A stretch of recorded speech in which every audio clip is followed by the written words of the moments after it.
اعوذ باللہ من الشیطان الرجیم بسم اللہ الرحمن الرحیم۔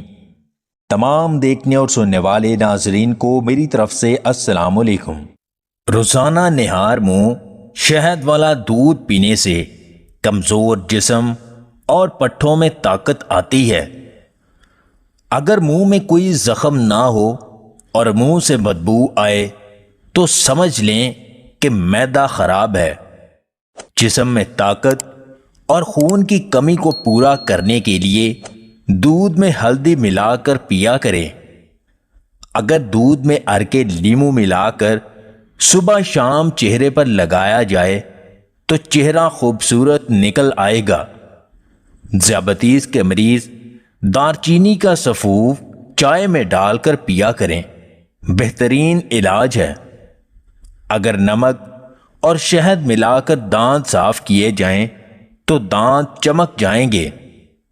جن لوگوں کو شوگر کا مسئلہ ہے تو انہیں چاہیے کہ روزانہ کم از کم 1 گھنٹہ پیدل واک کیا کریں، یہ بہترین علاج ہے۔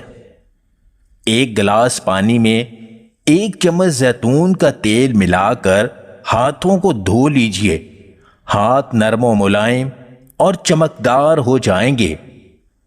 چہرے سے چھائیوں کو مٹانے کے لیے لیمو کے پسے ہوئے چھلکے کو عرق گلاب میں ملا کر چہرے پر لگائیں۔ اگر پیٹ میں درد ہو تو زیرہ کا پانی پی لیں، فوری افاقہ ہو جائے گا۔ طاقت کی ضرورت تب ہی ہوتی ہے جب کچھ برا کرنا ہو، ورنہ دنیا میں کچھ بھی حاصل کرنے کے لیے پیار ہی کافی ہے۔ اگر آپ کو ہماری یہ ویڈیو پسند آئے تو اسے لائک اور شیئر ضرور کیجیے گا، اور مزید ویڈیوز حاصل کرنے کے لیے ہمارے اس چینل کو سبسکرائب کر لیں۔